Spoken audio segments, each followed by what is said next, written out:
سورۃ الانعام آیت نمبر 56 تا 58. نحمده ونصلي على رسوله الكريم.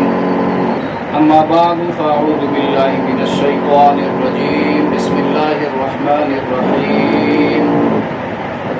قل إني نهيت أن أعبد الذين تدعون من دون الله قل لا أتبع أهواءكم قد ضللت إذا وما أنا من المهتدين.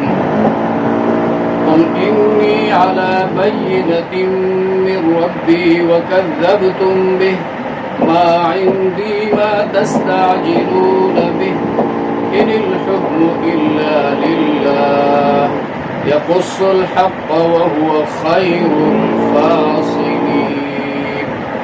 قل لو أن عندي ما تستعجلون به لقضي الأمر بيني وبينكم والله أعلم بالظالمين. لفظی ترجمہ آیت نمبر 56 تا 58. قل کہہ دیجئے پیغمبر انی نہیتو یہ نہیون سے نکلا ہے. نہیتو ماضی ہے، مجہول کا صیغہ پیش واحد سے واحد متکلم ہے. مجھے روکا گیا ہے، میں منع کیا گیا ہوں اس بات سے ان اعبد الذین. ان مصدریہ ہے، اعبد عبادتن سے، عبادتن مصدر ہے، واحد متکلم کا صیغہ ہے. میں ان کی بندگی کروں. تدعون من دون اللہ. تدعون یہ دعا ان مصدر سے مضارع جمع مذکر حاضر کا صیغہ ہے، جنہیں تم اللہ کے سوا پکارتے ہو. قل لا اتبع اہواءہم. اہوا یہ ہوا ان کی جمع ہے اور مضاف ہے. حکم ضمیر جمع مذکر حاضر ہے، مضاف الیہ ہے. آپ کہہ دیجئے کہ میں تمہاری خواہشات کی پیروی نہیں کروں گا. قد ضللت اذن. ضلال مصدر سے یہ ماضی واحد متکلم، میں گمراہ ہوا. اذن یہ حرف جزا، اصل میں یہ اذن ہے نون کے ساتھ. وقت کی صورت میں نون کو الف سے بدل لیتے ہیں. اذن مانا اس وقت. ان دیٹ کیس انگلش میں ترجمہ کرتے ہوئے ان دیٹ کیس اس صورت میں اس وقت میں گمراہ ہو جاؤں گا. وما انا من المہتدین. مہتدین جمع ہے واحد اس کا المہتدی. اہتداء ان مصدر آئے گا، اس سے اس میں فاعل کا صیغہ ہے جمع مذکر، یعنی ہدایت یافتہ لوگوں میں سے نہیں ہوں گا. قل انی علی بینۃ من ربی. یہاں پر بینہ واضح دلیل، روشن بیان. یہ نکرہ جو ہے بینۃ، یہ اظہار عظمت کے لیے آتا ہے، یعنی ایک زبردست حجت اور دلیل پر قائم ہوں میں اپنے رب کی طرف سے. اور سب سے بڑی دلیل اور بینہ قرآن مجید ہے، جو اپنی تعلیمات کے لحاظ سے جامع اور کمال پر مشتمل ہے، اور احکام کے لحاظ سے بے مثل اور طرز بیان کی روح سے بے نظیر ہے. وَكَذَّبْتُمْ بِهِ. اور تم نے جھٹلایا اس کو، قرآن کو جھٹلایا، اس پر ایمان نہ لائے، اس کی تعلیمات پر عمل نہ کیا. مَا عِنْدِي مَا تَسْتَعْجِلُونَ بِهِ. ما یہاں پر نافیہ ہے، معنی ہوگا نہیں.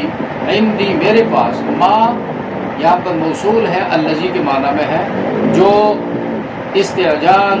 تستعجلون یہ استعجال سے مضارع کا صیغہ ہے جمع مذکر حاضر. تم جلدی کرتے ہو، وہ جو جلدی کرتے تھے وہ عذاب تھا.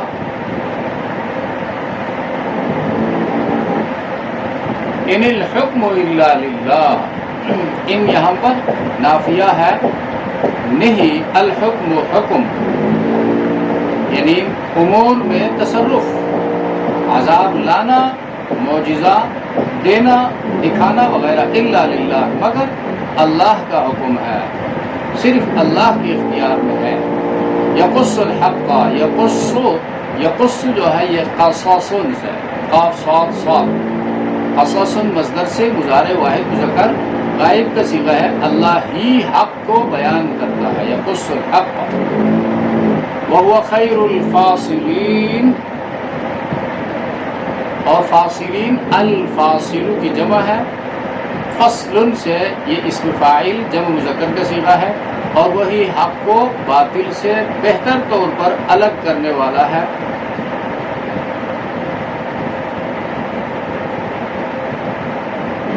قل لو ان عندي ما تستعجلون به. کہہ دیجئے اے پیغمبر اگر میرے پاس وہ چیز ہوتی جس کو تم عجلت سے طلب کر رہے ہو. عندی کے معنی ہے میری قدرت میں، میرے اختیار میں. لقضی الامر بینی و بینکم، یہاں پر لقضیہ میں لام تاکید کے لیے ہے. قضیہ یہ قضاء مصدر سے ماضی مجہول واحد مذکر غائب، اس امر کا فیصلہ ہو چکا ہوتا میرے و تمہارے درمیان اب تک اس عذاب کا جس کو تم جلدی مانگتے ہو نزول کا فیصلہ جو ہے وہ ہو چکا ہوتا. واللہ اعلم بالظالمین، اور اللہ ظالموں یعنی انکار حق کرنے والوں کو خوب جانتا ہے. یہ آیات کا مختصر خلاصہ یہ ہے کہ مسلمان باطل کی ہم نوائی نہ کرے اور زیادہ توحید پر مستقیم رہے، مضبوط رہے. ان آیتوں کا خلاصہ یہ ہے. مشرکین مکہ کے ساتھ معاملات چل رہے تھے، انہوں نے ہزار جتن کی کہ محمد الرسول اللہ جو ہے اپنی دعوت کو چھوڑ دے، لیکن نہیں چھوڑا. انہوں نے سیاسی رشوت پیش کی، مذہبی رشوت پیش کی. ہم آپ کو یہ دیں گے وہ دیں گے، اپنا سردار بنائیں گے اور مال کا ڈھیر آپ کے لیے لگائیں گے، اور کوئی خوبصورت حسین و جمیل عورت چاہیے تو جس کی طرف آپ انگلی اٹھائیں گے اس کا نکاح تیرے ساتھ کروا دیں گے، وغیرہ وغیرہ. نبی علیہ الصلوۃ والسلام نے فرمایا میں اپنا مشن چھوڑنے کے لیے تیار نہیں ہوں. پھر انہوں نے یہ مسئلہ سامنے رکھا پھر اس طرح کرے. سال کے 12 مہینے ہیں، ان میں سے 6 مہینے آپ ہمارے معبودوں کو کچھ نہ کہیں، یا ہمارے مندروں میں آ جائے، عبادت خانوں میں ہمارے آ جائے، ہمارے دھرم کے مطابق آپ عبادت کریں، اور 6 مہینہ ہم آپ کی مساجد میں آئیں گے، آپ کے پیچھے آئیں گے اور نمازیں پڑھیں گے. تو رام بھی رہے راضی اور رحمان بھی. یعنی یہ انہوں نے کمپرومائز چاہا.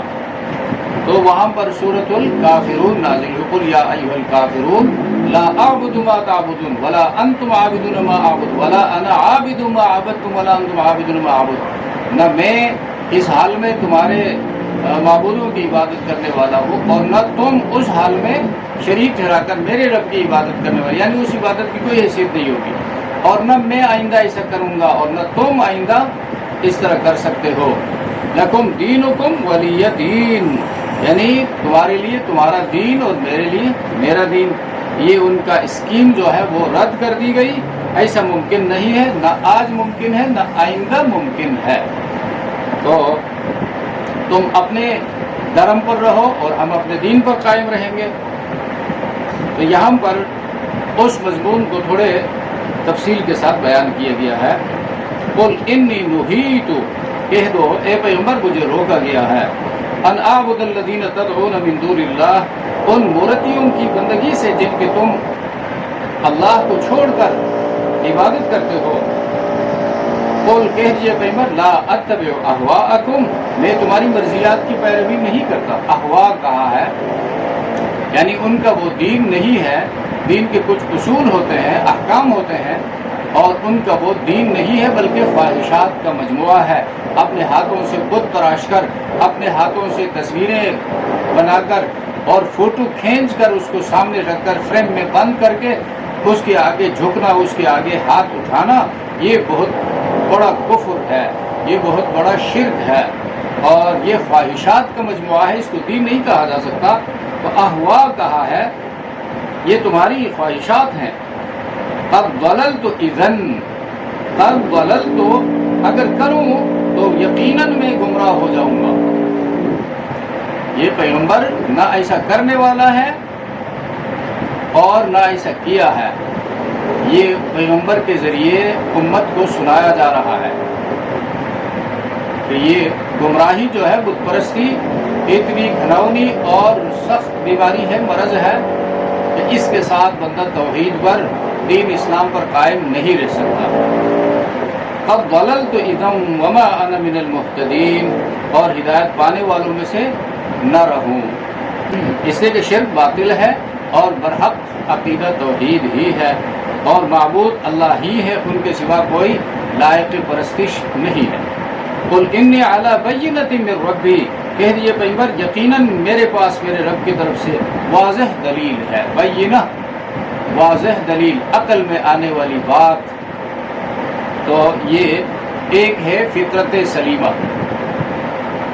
پیغمبر کی فطرت بھی سلیمت تھی، اور پیغمبر کے پاس وحی الہی کا خزانہ بھی تھا، اللہ کی کتاب پیغمبر کے پاس تھی اور وحی اتر رہا تھا، تو یہ دو چیزیں مل کر تکمیل کر دیتی ہیں بینہ کی۔ قل انی علی بینۃ من ربی، اور فطرت سلیمہ کے مطابق پیغمبر اللہ کے علم میں شرک سے بیزار ہوتا ہے، اور اپنی پیدائش سے اللہ کے علم میں وہ اللہ کا نبی ہوتا ہے، اگرچہ اظہار وہ 40 سال کے بعد کرتا ہے، دعوت کا کام 40 سال کے بعد شروع کرتا ہے، لیکن نبی وہ ازل سے ہوتا ہے، لہذا اللہ اس کی حفاظت فرماتے ہیں۔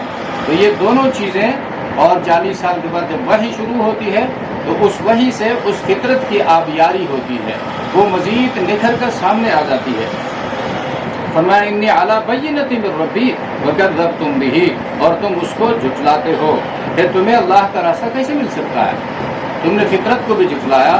عالم ازل میں، عالم ارواح میں تم سے وعدہ لیا گیا تھا الست بربکم، اور تم نے کہا تھا بلا، یعنی تمہاری فطرت میں اللہ نے توحید کا بیج بویا تھا، اور پھر اس کی آبیاری کے لیے، اس کو خوشگوار بنانے کے لیے، اس کو سرسبز کرنے کے لیے اللہ نے انبیاء کا سلسلہ چلایا۔ قرآن کریم اسی کی تفصیل بیان کرتا ہے، اور اس تفصیلات کی طرف تمہیں پکارتا ہے، اور تم نے اس کو جب رد کر دیا تو اپنی فطرت کے خلاف تم نے زندگی بسر کرنا شروع کی۔